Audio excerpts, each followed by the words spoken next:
147 আজকের বছর পর্বে যা পুরনো যা থাকছে জলাশয় যাব। বাহাদুর শাহ পার্কের ভিতরেও অনেক অজানা ঐতিহ্য। এই সিপাহী বিপ্লবের সময় আমরা এখানে দেখতে পাই। আসসালামু আলাইকুম। আমরা আছি জনসন রোডের লক্ষ্মীবাজার বলতে পারেন, কবির কলেজের ঠিক পাশেই। এটা হচ্ছে একটা ঐতিহাসিক স্থাপনা, 147 বছর পুরনো জলাশয়। স্থানীয়ভাবে এটাকে বাহাদুর শাহ পার্ক পানির ট্যাঙ্ক নামে সবাই চিনে। এটি আসলে 1878 সালে স্থাপিত হয়েছিল। বর্তমানে এটি পুরাতন ঢাকার লোকেশন তো বললামই। তো 2020 সালে ঐতিহাসিক স্থাপনা হিসেবে ঘোষণা করা হয়েছিল সাউথ সিটি কর্পোরেশন মে মাসের দিকে সম্ভবত। তো ব্যাপারটা একটু ভেবে দেখেন, একসময় ঢাকার বাসিন্দা পানির জন্য বুড়িগঙ্গা নদী, শহরের অনেক কূপের পুকুরের নির্ভর ছিল।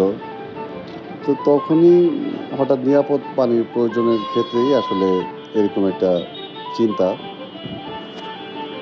এই স্তম্ভটি, ঐতিহাসিক স্থাপনাটি অবহেলিত প্রায়। তো তার পাশেই আমরা দেখতে পাচ্ছি অনেক গাছের পাতার মিতালিতে ভরপুর একটা অরণ্য ঘেরা, ভিতরে কোনো একটা কিছু। এটিও আর কি খুব একটা ঐতিহাসিক স্থাপনা। কবিরজুল কলেজের ঠিক পাশেই, মুসলিম স্কুলের পাশেই আমরা কথা বলছিলাম বাহাদুর শাহ পার্ক। আমি এখন যেটাকে যাব, বাহাদুর শাহ পার্কের ভিতরেও অনেক অজানা ঐতিহ্য। চলেন আমরা এটা এক্সপ্লোর করি। এখানে নতুন সংস্করণ হয়েছে, আগে অনেক খোলামেলা ছিল, লোহার বেষ্টনীতে পুরোটাই আগে খোলা ছিল। এখানে আন্টা ঘর বলতো, আশেপাশে আর্মেনিয়ানরা থাকতো। আন্টা বলতে বোঝায় ওই বিলিয়ার্ড বলকে আন্টা বলতো, তো ওইটাকেই বলতো আন্টা ঘর। এখানে বিলিয়ার্ড খেলা হইতো, ওইভাবে আর কি ব্যাপারটা আলোচনায় আসছে। তারপর এখানে সম্ভবত অনুষ্ঠান একটা প্রিপারেশন চলছে, স্টেজ করতেছে। এই বাহাদুর শাহ পার্কের একটা ইতিহাস আছে। 1858 সালে রানী ভিক্টোরিয়া যখন ভারতবর্ষে শাসনভার গ্রহণ করে, তখন ঢাকার বিভাগীয় কমিশনার এই পার্কটিকে ভিক্টোরিয়া পার্ক ঘোষণা করে। দেখতে পাচ্ছেন যে যে স্মৃতিস্তম্ভ, এই স্মৃতিস্তম্ভে এই সিপাহী বিপ্লবের সময় ইংরেজরা সিপাহীদের বিপ্লবী দেখেন গ্যালারির মতো করেছে। ওদেরকে ফাঁসি দিয়ে 10-12 জনকে ঝুলিয়ে রাখছিল প্রায় অনেক দিন, যাতে সবাই দেখে ভয় পায়।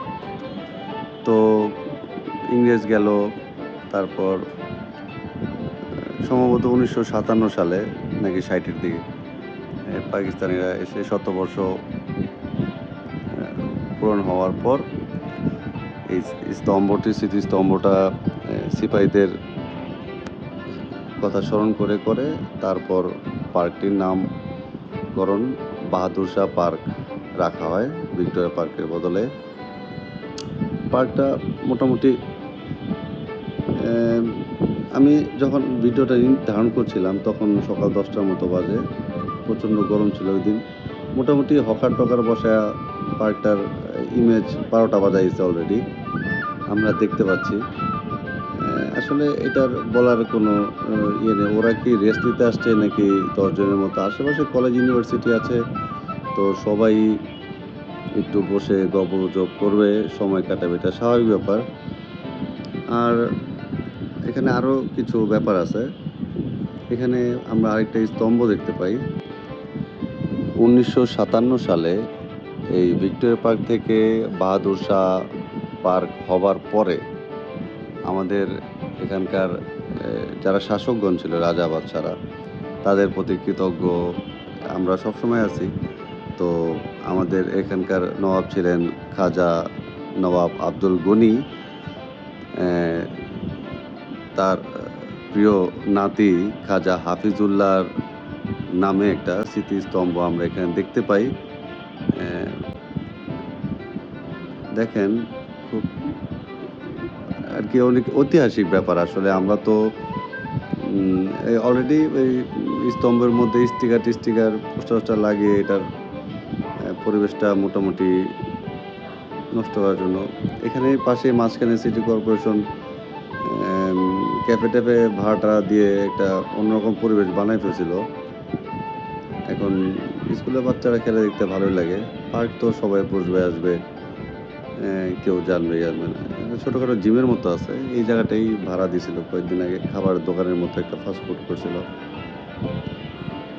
তো যাই হোক, এই হচ্ছে আমাদের সঠিক ইতিহাস। আসলে এই যে দেখেন শুয়ে আছে, যে যেভাবে পারে রেস্ট নিচ্ছে। আমরা এখন বের হয়ে যাচ্ছি। আসলে এই ফুড খাবার স্ট্রিট ফুড তো ঢাকা সিটির অলিতে গলিতে দেখাই যায়। অ্যাম ভালোই লাগলো আসলে।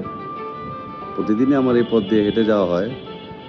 কোনো সময় ভাবি না আসলে যে আমি এটা নিয়ে একটা কাজ করব বা একটা ছোটখাটো শর্ট প্রতিবেদন ডকুমেন্টারি তৈরি করব, আপনাদেরকে জানাবো। আমি একটু বাইরে থেকে নিলাম। দেখেন গাছের কলকাকলি, মিতালি। এই যে পাশেই জগন্নাথ বিশ্ববিদ্যালয়। ধন্যবাদ। সাথে থাকবেন।